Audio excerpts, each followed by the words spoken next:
Chapter 2 made यी। जुड़वा आत्माएं यानलॉन कॉन्टिनेंट की कहानी से जुड़ी हैं। मैंने सिर्फ उनके होने के बारे में सुना है, लेकिन किसी ने उन्हें कभी देखा नहीं है। जहां तक पर्पल मार्शल आर्ट्स सोल की बात है, वह भी बहुत रेयर है।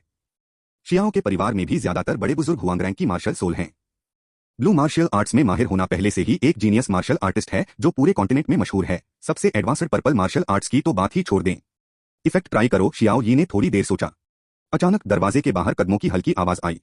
हाँ, शियाओ यी के कान एक कातिल की तरह हिले, जो आसपास के माहौल में होने वाले बदलावों के प्रति बहुत सेंसिटिव था। कोई आ रहा है। शियाओ यी ने तुरंत मार्शल स्पिरिट ट्राई करने के बारे में सोचना बंद कर दिया, बिस्तर पर लेट गया और जाग गया। अगर आने वाला इंसान दुश्मन है, तो वह दुश्मन को अपनी विजिलेंस कम करने दे सकता है और उसके पास दुश्मन से निपटने के लिए काफी समय और मौका हो सकता है। एक चरमराहट के साथ दरवाजा खुला। जियाओ यी ने लाइट से देखा और एक औरत अंदर आई थी। औरत ने आम लोगों जैसे कपड़े पहने थे, उसकी पीठ मुड़ी हुई थी और उसने आसानी से दरवाजा बंद कर दिया। मैंने औरत का रूप रंग नहीं देखा, लेकिन पीछे से देखने पर वह कमजोर शरीर और हल्की युबू जरूर खूबसूरत होगी। अरे मास्टर जियाओ यी कब उठेंगे? औरत की आवाज बहुत अच्छी थी, चांदी की घंटी की तरह साफ और मीठी, और उसमें चिंता और परवाह भरी हुई थी। औरत हाथ में दवा का कटोरा लिए बिस्तर पर आई। जियाओ यी को एहसास हुआ कि औरत कोई दुश्मन नहीं है, और उसने अपनी आंखें थोड़ी सी खोली। लगभग जैसे ही उसने अपनी आंखें खोली, उसकी आंखें चौड़ी हो गईं। मेरी घास, वह बदसूरत राक्षस कहाँ है? इस युवा मास्टर को डराने की हिम्मत कैसे हुई? जियाओ यी ने औरत के बदसूरत रूप को देखा और हैरान रह गया, लगभग एक मुक्का रोकने में असमर्थ था। पता चला कि यह औरत कोई खूबसूरत नहीं है, बल्कि बहुत आम है, थोड़ी बदसूरत भी है। उसका चेहरा नीला और लाल है, अजीब और डरावना लग रहा है। औरत ने कहा, अनजाने में बचने की कोशिश कर रही थी, लेकिन उसके हाथ में दवा थी और उसने तुरंत रिएक्ट किया और अब और नहीं छिपी, बस अपना चेहरा घुमा लिया और डरते हुए अपनी आंखें बंद कर ली। जियाओ यी का रिएक्शन तेज था और उसने तुरंत अपनी मुट्ठी बंद कर ली। वह ऐसा इंसान नहीं है जो लोगों को उनके लुक से जज करना पसंद करता हो, न ही वह दूसरों के साथ भेदभाव करता हो। बस उसके दिल के ख्यालों और औरत के लुक के बीच बहुत बड़ा गैप था, जिससे वह लगभग मुक्का मारने ही वाला था। तुम इससे बचते क्यों नहीं? जियाओ यी ने अपनी मुट्ठी वापस खींची और गहरी आवाज में पूछा। यह देखकर कि जियाओ यी ने उसे नहीं मारा, औरत ने अपनी आंखें खोली। उसके चेहरे पर अभी भी डर था। यह मास्टर जियाओ यी की जान बचाने वाली दवा है, तुम इसे गिरा नहीं सकते। मास्टर जियाओ यी को जल्द ही ठीक होना चाहिए, औरत ने डरते हुए कहा। क्या तुम्हें मुझसे चोट लगने का डर नहीं है? जियाओ यी ने भौहें चढ़ाई। औरत ने सिर हिलाया और कहा, यी की जान युवा मास्टर की है और युवा मास्टर इससे लड़ेंगे। तुम? जियाओ यी हैरान रह गया। इस समय वह औरत का चेहरा साफ देख सकता था। असल में वह बस एक जवान लड़की है, जिसके चेहरे के फीचर्स और चेहरा बहुत नाजुक है। अगर तुम ध्यान से देखो तो वह बहुत अट्रैक्टिव है। अगर उसका पीला और पतला चेहरा, हरा और लाल चेहरा न होता, तो वह पक्का एक शानदार ब्यूटी होती। लड़की ने अचानक रिएक्ट किया और कहा, मास्टर जियाओ यी, आप आखिरकार जाग गए। मुझे जल्दी से तीसरे एल्डर्स को बताना है। उसके बाद लड़की ने ध्यान से दवा का कटोरा टेबल पर रखा और भाग गई। जियाओ यी ने अपने मन में याद करके सीखा। लड़की का नाम यी है, इस साल 15 साल की हो गई है। क्योंकि उसके माता पिता बचपन से ही गुजर चुके थे, जियाओ यी के पिता उसे बेचारी समझते थे, इसलिए उन्होंने उसे जियाओ यी के लिए एक करीबी नौकरानी के तौर पर वापस खरीद लिया। जब वह बच्ची थी तो यी बहुत प्यारी, अच्छे व्यवहार वाली और समझदार थी। बस बात यह है कि जियाओ यी एक आम कचरा है, और जब भी उसे बाहर तंग किया जाता है तो वह वापस आकर यी के सिर पर अपनी क्यूई फैला देता है। यी को वह अक्सर गाली देता था। उसके पास खाने या गर्म कपड़े पहनने के लिए काफी नहीं होता था, इसलिए वह नेचुरली पीला और पतला हो गया था। इसके अलावा जिस दिन जियाओ यी को चट्टान से नीचे धकेला गया था, उससे एक दिन पहले जियाओ यी ने उसे बुरी तरह पीटा था, इसलिए उसका चेहरा अभी भी हरा और लाल था। जियाओ यी ने आह भरी। उसे अभी अपने बर्ताव पर पछतावा हुआ। लाओजी का मशहूर नाम ऐसे कचरा लड़के का क्यों था? जियाओ यी को पहली बार इस शरीर से घिन आई। थोड़ी देर बाद एक अधेड़ उम्र का आदमी कमरे में दौड़ता हुआ आया। जियाओ परिवार का तीसरा बुजुर्ग जियाओ झोंग पहले जियाओ यी के पिता का राजदार हुआ करता था, अब वह परिवार का मुखिया है। छोटे जियाओ यी को उसके पिता के रहस्यमयी तरीके से गायब होने के बाद तीनों बुजुर्गों ने पाला था। उठो, सच में जाग गए, बहुत बढ़िया। जियाओ झोंग इतना बेचैन था कि खुशी से बोल रहा था। अगर येर में कोई कमी होगी तो मैं भविष्य में पैट्रियार्क को कैसे समझाऊंगा? जियाओ झोंग बिस्तर के किनारे बैठ गया और जियाओ यी को गंभीरता से देखने लगा। जब उसने देखा कि जियाओ यी की सांसें स्थिर हैं और कोई गंभीर समस्या नहीं है, तो जो दिल रुका हुआ था वह फिर से धड़कने लगा। लीज पर जियाओ यी के पिता कई सालों से गायब हैं, लेकिन जियाओ झोंग ने हमेशा जियाओ यी का ख्याल रखा है। इस समय जियाओ झोंग को कुछ याद आया और उसके चेहरे की खुशी अचानक उदासी में बदल गई। अरे येर, तुम इतनी लापरवाह क्यों हो? जब तुम पीछे पहाड़ पर घूमते हो तो चट्टान से गिर सकते हो। अफसोस तुम इन दिनों कोमा में हो। परिवार में जियाओ झोंग उदास लग रहा था और कुछ कहना चाहता था, लेकिन जियाओ यी का चेहरा देखकर वह अचानक चुप हो गया। छोड़ो भी, तुम अभी अभी उठे हो, तुम्हें और आराम करना चाहिए। दूसरे बड़े अभी भी फैमिली मीटिंग की अध्यक्षता करने के लिए मेरे वापस जाने का इंतजार कर रहे हैं। उसके बाद जियाओ झोंग ने अपने हाथों से सामान का एक बैग निकाला, उसे टेबल पर रखा और धीरे धीरे जाने से पहले जियाओ यी को गहराई से देखा। जियाओ यी ने साफ तौर पर देखा कि जियाओ झोंग का नजरिया बहुत उलझा हुआ, देखभाल करने वाला और प्यार करने वाला था, लेकिन ज्यादा उदास था। जियाओ झोंग के जाने के बाद जियाओ यी ने साइड में यी से पूछा, यी क्या बात है? यी जियाओ झोंग के साथ वापस आया। इस समय वह दवा को ध्यान से फूंक रहा था। दवा बहुत गर्म थी और जियाओ यी के लेने के लिए काफी गर्म थी। जियाओ यी का सवाल सुनकर यी ने अपना सिर उठाया, उसका एक्सप्रेशन झिझका और हिचकिचाया। क्या हो रहा है? जियाओ यी ने भौहें चढ़ाकर पूछा। यी झिझका और धीमी आवाज में कहा, मास्टर आप अभी उठे हैं और आपका शरीर फिर से कमजोर हो गया है। कुछ दवा ले लो और बाद में आराम करो। तीनों बड़े घर के मामलों का ध्यान रखेंगे। चलो बात करते हैं, जियाओ यी ने कहा। यह यी ने शर्म से अपने कपड़ों का कोना भींचते हुए अपना सिर नीचे कर लिया। कहो, जियाओ यी ने डांटा। यी ने जियाओ यी को थप्पड़ मारा और ईमानदारी से कहा, मास्टर तुम आजकल कोमा में थे, मिस जियाओर मिलने आई और तुम्हारी शादी तोड़ दी। इस डर से कि जियाओ यी यह झटका बर्दाश्त नहीं कर पाएगी, यी ने जल्दी से कहा, मास्टर तुम कुछ दिनों से कोमा में थे और सबको लगा कि तुम नहीं बच पाए। मिस जियाओर भी अपनी खुशी के बारे में सोच रही थी। अब जब तुम जाग गए हो तो बस जियाओ मिस बेटे को बता देना, वह पक्का अपना मन बदल लेंगी। जियाओ यी मुस्कुराई और हल्के से बोली, मुझे लगा था कि वह गलत होने की वजह से अपना मन नहीं बदलेगी और उस तरह की बुरी औरत तभी अच्छी होगी जब वह रिटायर हो जाए। यी हैरान रह गया और उसने मन में सोचा, यंग मास्टर ने उसका दिमाग नहीं तोड़ा होगा, है ना? मिस जियाओर शहर की सबसे खूबसूरत औरत है, मुरों के परिवार की बेटी, कौन सा आदमी लालच में नहीं आता। जियुन सिटी में 3 बड़े परिवार हैं, जियाओ परिवार, मुरोंग परिवार और जियांग परिवार। कुछ और? जियाओ यी पूछता रहा। यी ने जवाब दिया, परिवार में कुछ बड़े बुजुर्ग भी हैं जिन्होंने कहा था कि तुम यंग पैट्रियार्क का अपना पद खत्म कर दोगे। जियाओ यी अचानक। पहले वाला जियाओ यी कम टैलेंट और खराब पर्सनैलिटी वाला यंग परिवार बनने के बिल्कुल लायक नहीं था। सभी बड़े बुजुर्ग उसे नीची नजर से देखते थे और उससे बहुत नाखुश थे। इस बार अगर तुम पीछे वाले पहाड़ पर जाते तो तुम चट्टान से नीचे भी जा सकते थे। यह बंजर जमीन की सबसे अच्छी चीज थी और इसने फैलकर पूरे जियाओ परिवार को शर्मिंदा कर दिया। बड़े बुजुर्ग स्वाभाविक रूप से उसे यंग पैट्रियार्क के पद पर बैठने नहीं देते थे। जिसे हवा नहीं चलती और लहरें नहीं चलती, इस मामले को बढ़ावा देना चाहिए, जियाओ यी ने मजाक उड़ाया। उसे पता था कि अगर उसने सच भी बताया तो भी जियाओ रूहान ने उसे चट्टान से नीचे धकेल दिया। जियाओ परिवार में कोई भी इस पर यकीन नहीं करेगा। आखिरकार एक तो बेकार है, परिवार की शर्म है, एक तो परिवार का जीनियस है जिसका भविष्य अच्छा है। मास्टर दवा पीने के लिए तैयार है। यी ने दवा उठाई और जियाओ यी को पिलाने की तैयारी की। इसी समय दरवाजे के बाहर कदमों की आहट और शोर सुनाई दिया। जियाओ यी का बेकार इतना बड़ा है कि वह मर सकता है और अगर वह पीछे के पहाड़ से गिर भी जाए तो वह नहीं मरेगा। यह ठीक है कि तुम नहीं मर सकते, वह बेकार मर चुका है, हम भविष्य में इतना मजा नहीं करेंगे। मजाक उड़ाने और नफरत भरे शब्दों की एक लहर आई। एक धमाके के साथ दरवाजा जोर से लात मारकर खोला गया और 2 टीनेजर अंदर आए। Jiao Ji, Jiao Shi, Jiao Yi ने भौहें चढ़ाई। जियाओ जी 7 बड़ों का बेटा, जियाओ शी 8 बड़ों का बेटा। आखिरकार वे जियाओ यी के कजिन थे, लेकिन उन्होंने जियाओ यी को कभी कजिन नहीं माना, उसे हर जगह धमकाया और उसके कल्टीवेशन के रिसोर्स छीन लिए। पहले हल्के वाले को हर जगह बेइज्जत और चिढ़ाया जाता था, भारी वाले को पीटा जाता था और जियाओ यी के पूरे शरीर पर जख्म थे। पक्का तीनों बड़ों ने यह बर्बादी कल्टीवेशन के रिसोर्स को दे दी। जियाओ जी ने टेबल पर रखे सामान के बैग को एक नजर में देखा। हर महीने जियाओ परिवार के बच्चों को परिवार से मिलने वाला सिल्वर लियांग और गोली मिल सकती है ताकि बच्चे बेहतर कल्टीवेशन कर सकें। यहां से तुरंत निकल जाओ। जियाओ यी ने दोनों को ठंडी नजरों से देखा। ओह कचरा, मुझे गुस्सा आ रहा है। हाँ, यह बर्बादी इसलिए नहीं है कि पहाड़ से गिरने के बाद तुम्हारा दिमाग खराब हो गया। जियाओ जी और जियाओ शी ने नफरत से मजाक उड़ाया और रौब दिखाते हुए जियाओ यी की ओर चल पड़े। उन्हें शियाओ यी की ट्रेनिंग छीनने की आदत हो गई है, सोस और जियाओ यी को धमकाना। तुम दोनों बड़े बुरे लोग, यंग मास्टर जियाओ यी को चोट नहीं पहुंचाना चाहते। यी ने बिस्तर रोक लिया। यी ने आराम से बिस्तर के पास एक छड़ी ली और उसे इधर उधर घुमाया। जियाओ जी और जियाओ शी को डराने और कमजोर जियाओ यी को बचाने की कोशिश कर रहा था। चैप्टर 3 जिंदगी के 5 एलिमेंट। शियाओ जी वुहुन एक आग जलाने वाली बेल है। ऑरेंज लेवल के पौधे वुहुन हैं जिनकी कल्टीवेशन के 4 लेवल हैं। शियाओ शी फायर वुल्फ की spirit, orange rank beast spirit. हालांकि सिर्फ mortal realm triple cultivation base, fire wolf अच्छी ताकत वाला एक डेमन बीस्ट है, इसलिए उसकी combat power mortal realm quadruple Xiao Ji से कम नहीं है। वे दोनों मार्शल आर्टिस्ट हैं, लेकिन ये बस एक आम इंसान है और दुनिया के पहले लेवल से भी उसकी तुलना नहीं की जा सकती। शियाओ जी और शियाओ शी के सामने उसका पतला शरीर बहुत छोटा था। उसकी छड़ी चलाना और भी अजीब लग रहा था। एक पॉप के साथ शियाओ जी ने आसानी से छड़ी पकड़ ली। बदसूरत मॉन्स्टर्स, अगर तुम उन्हें जानते हो तो मेरे पास से चले जाओ। धत तेरे की, यह एक मामूली नौकरानी है। हर बार वह लड़ती है और तुम्हें हरा देती है।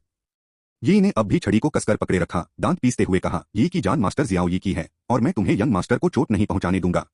हाँ, जिंदगी और मौत। जियाओ जी ने छड़ी छीन ली और जोर से यी के हाथ पर फेंकी। अगर यह लग गया तो यी का हाथ टूट सकता है। पहले जब भी जियाओ यी को धमकाया जाता था, यी ऐसे ही उसके सामने खड़ी रहती थी। इसके अलावा हर बार जब उसने रोका तो सब बेकार हो गया और आखिर में बेकार जियाओ यी से ही खेती के रिसोर्स लूटे गए। फिर जियाओ यी ने उस पर अपना गुस्सा निकाला, उसे पीटा और डांटा। यी, तुम्हें याद है, तुम बस एक मामूली नौकरानी हो, तुम्हें इस यंग मास्टर का ध्यान रखने की जरूरत नहीं है। जियाओ यी हमेशा निराशा में यी को पीटती और डांटती थी। यी को इसकी आदत है, लेकिन उसने एक बार भी जियाओ यी के बारे में शिकायत नहीं की। इस बार भी ऐसा ही हुआ। जो छड़ी टूटने वाली थी उसे देखकर उसने डर के मारे अपनी आंखें बंद कर लीं, लेकिन उसका शरीर जरा भी नहीं हिला। एक पॉप की आवाज आई। यी को लगा कि छड़ी उसके कंधे पर लगी है, लेकिन वह हैरान थी कि उसे दर्द महसूस नहीं हुआ।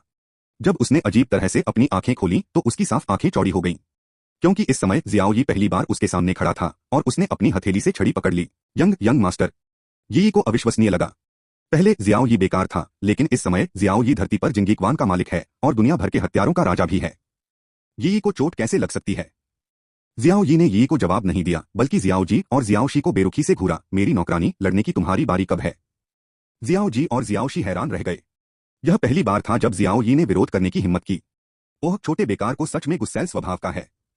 उसे बकवास बताओ कि क्या करना है, और अगर तुम बात नहीं मानोगे तो उसे आज्ञाकारी कहो। जियाओ जी जियाओ शीन हंसा।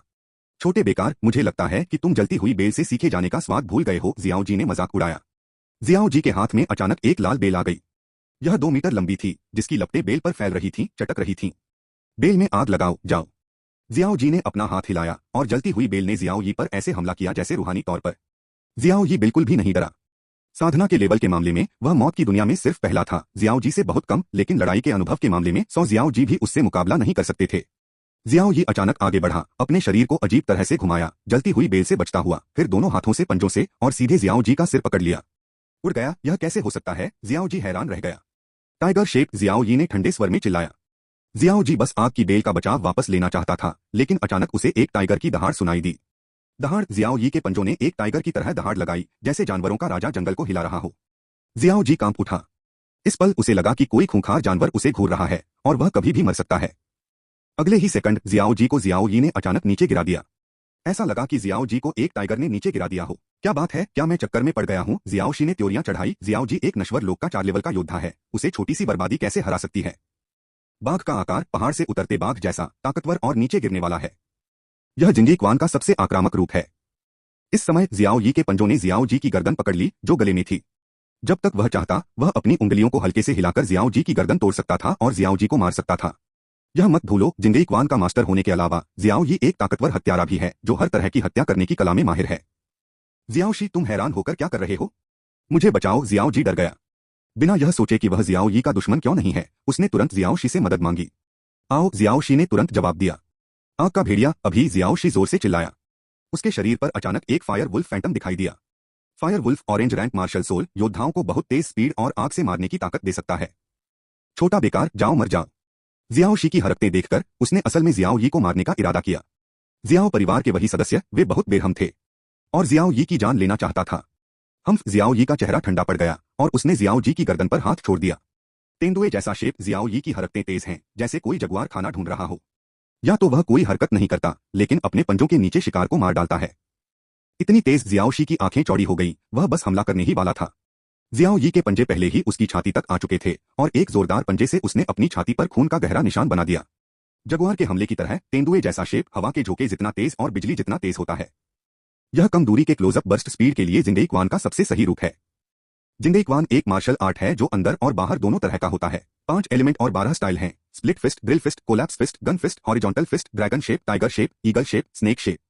इन्हें एक दूसरे में मिलाया या बांटा जा सकता है, क्रॉस किया और क्रॉस किया जा सकता है, और ये बहुत कॉम्प्लेक्स हैं, जिनसे खेलने के हजारों स्टाइल बन सकते हैं, जिन्हें बड़ा और गहरा कहा जा सकता है।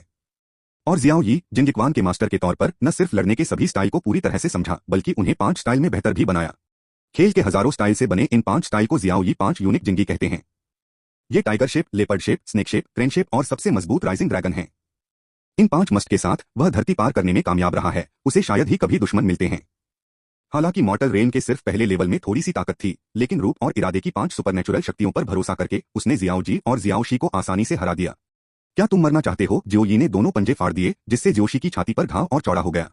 अचानक जोशी से गुर्राहट के साथ खून बहने लगा। आहत एच एच आह आह! चुप रहो, जियाओ चुन की तरह चिल्लाओ मत। जियाओ यी ने जियाओ शी को घूरा। दूसरी तरफ जियाओ जी ने जियाओ शी को बुरी तरह देखा और कांपने लगा। आखिरकार ये दोनों लोग ग्रीन हाउस में बस फूल हैं। वे ऐसे घटिया सीन कैसे देख सकते हैं? डी यी का चेहरा भी पीला पड़ गया था, लेकिन उसे जियाओ यी की ज्यादा चिंता थी। जियाओ यी ने अपने पंजे पीछे खींचे और जियाओ शी को जियाओ जी के बगल में एक मुक्के से जमीन पर गिरा दिया। मत, हमें मत मारो। जियाओ जी के पैर इतने डरे हुए थे कि उसमें खड़े होने की भी ताकत नहीं थी। छोटा छोटा बेकार, नहीं जियाओ यी, हम एक ही परिवार से हैं। जियाओ शी ने घाव ढकते हुए रहम की भीख मांगी। उन्होंने जियाओ यी की आंखों में साफ तौर पर मारने का इरादा देखा। इस समय वे महसूस कर सकते थे कि उनके सामने जियाओ यी किसी बिल्कुल भी कचरा नहीं, बल्कि खून से सने जल्लाद की तरह, जिससे वे निराश हो गए। तुम्हें मत मारो, जियाओ यी ने मजाक उड़ाते हुए कहा। इतने सालों में तुमने मेरे खेती के सामान लूटे हैं और अब भी तुम चाहते हो कि मैं तुम्हें छोड़ दूं? नहीं, ऐसा नहीं है, जियाओ जी ने कांपते हुए जवाब दिया। जियाओ यी, आखिर हम तुम्हारे कजिन हैं, हम तुम्हारी चीजें कैसे लूट सकते हैं? हम प्रैक्टिस करने और तुमसे कुछ उधार लेने के लिए बेचैन रहते थे। हाँ, हाँ, मैंने उधार लिया था, छीना नहीं था, जियाओ शी ने भी तुरंत कहा। ठीक है, मैंने उधार लिया था, जियाओ यी ने सिर हिलाया और कहा, तो इतने सालों में उधार लिया हुआ वापस कर देना चाहिए। और हाँ, हमें पेमेंट करना ही होगा, जब तक तुम हमें जाने दो, जियाओ जी और जियाओ शी रुमेन ने तुरंत कहा। हर एक के लिए 12,000 तुरंत वापस करो, जियाओ यी ने मजाक उड़ाया। 12,000, दोनों ने आंखें खोली। क्यों? इतने सारे, जियाओ जी चौंक गई। हाँ, महीने का सिल्वर टेल सिर्फ 20 टेल है, और बोली लगभग 30 टेल की है, और अगर यह एक महीने में आसमान छू जाए तो 50 टेल होती है। साल में 600 टेल। जियाओ यी ने उन्हें गुस्से से देखा और बीच में टोका, जब तुम उधार ले रहे हो तो तुम्हें इंटरेस्ट लेने की इजाजत नहीं है। क्या तुमने लिगुनली के बारे में नहीं सुना? जब मैं 8 साल का था, तब से तुमने मेरी चीजें लूटी हैं। सालों? यह हर व्यक्ति के लिए सिर्फ 10,000 टेल है, मुझे लगता है कि यह तुम्हारे लिए सस्ता है, जियाओ यी ने मजाक उड़ाया। उफ, यह जियाओ शी और जियाओ जी ने मन ही मन गालियां दी, वे साफ तौर पर हमारे बारे में बात कर रहे थे, ऐसा कैसे लग सकता है कि हम फायदा उठा रहे हैं? लेकिन हमें 10,000 टैल नहीं मिल सकते, जियाओ जी और जियाओ शी के दिल में एक ख्वाहिश थी, वे सोच रहे थे कि वे इतने पैसे खर्च नहीं कर सकते, और जियाओ यी उनकी मदद नहीं कर सकता। अगर तुम्हें पैसे नहीं मिल सकते, तो मर जाओ, जियाओ यी ने दोनों हथेलियों को नोच लिया, जबरदस्त जान से मारने का इरादा दिखाते हुए, और सीधे उन पर हमला कर दिया। नहीं, नहीं चाहिए। जियाओ शी ने जियाओ यी की खून की प्यासी नजरों को देखा, जान गई कि जियाओ यी मजाक नहीं कर रहा है, और तुरंत रहम की भीख मांगी। क्या तुम पहले इसका कर्ज चुकाओगे? हाँ, जियाओ यी ने अपनी हथेली पीछे खींची और मुस्कुराते हुए कहा, यी, ले लो कागज और कलम, ताकि ये दोनों लोग बिल के मामले में पीछे नहीं हटेंगे। हाँ, मास्टर, जियाओ यी ने सिर हिलाया और तुरंत कागज और पेन तैयार किया। जियाओ जी और जियाओ शी ने बिना मन के बकाया बिल लिख लिए। जियाओ यी ने बकाया बिल उठाया और खुशी से सिर हिलाया जब उन्होंने को छूते हुए देखा। यहाँ से चले जाओ, जियाओ यी ने कहा, मैं तुम्हें याद दिलाता हूँ कि बिल लिख दिया गया है और कर्ज चुका दिया गया है। यह सही और ईमानदार है। परिवार के बड़े बुजुर्ग को ढूंढना बेकार है। इसे याद रखो और जितनी जल्दी हो सके काफी पैसे जमा करो। मुझे फर्क नहीं पड़ता कि तुम चोरी करते हो या लूटते हो, अगर तुम काफी पैसे नहीं जमा कर पाए तो बस मेरे तुम्हें मारने का इंतजार करो, जियाओ यी ने ठंडेपन से माना और दोनों को जाने दिया। असल में जियाओ यी ने शुरू से ही उन्हें मारने का प्लान नहीं बनाया था, बस उनसे बदला लेने और ज्यादा फायदे पाने के लिए।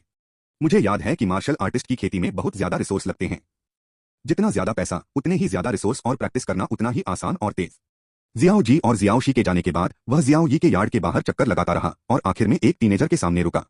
वह जवान लड़का हैंडसम और सुंदर था, लेकिन उसकी भौहों के बीच एक उदास ठंडक थी। कजिन रूहान, हम फेल हो गए, वह छोटा सा कचरा किसी तरह इतना पावरफुल हो गया। जियाओ जी और जियाओ शी ने शायद कुछ कहा होगा, लेकिन उसने उसे अपने बकाया बिलों के बारे में नहीं बताया। किसी को नहीं पता था कि कोने में जियाओ यी उन तीनों लोगों को ठंडेपन से घूर रहा था। साथ उसकी छिपने की काबिलियत के कारण जब तक कोई उसके सामने से न गुजरे वह कभी नहीं मिलेगा। उसे पहले ही अंदाजा हो गया था कि आज जियाओ जी और जियाओ शी का आना थोड़ा अजीब है, इसलिए उन दोनों के जाने के बाद वह चुपके से उनके पीछे पीछे चला गया। पक्का यह वही आदमी है जो फिर से वही चाल चल रहा है, जियाओ यी ने मन ही मन मजाक उड़ाया। मेरे साथ पंगा न लेना ही बेहतर है, वरना मुझे तुम्हें पहले ही भेजने में कोई दिक्कत नहीं है, जियाओ यी धीरे से बोला और फिर कोने से चला गया। शुरू से आखिर तक जियाओ रूहान के तीनों लोगों को उसके होने का पता ही नहीं चला।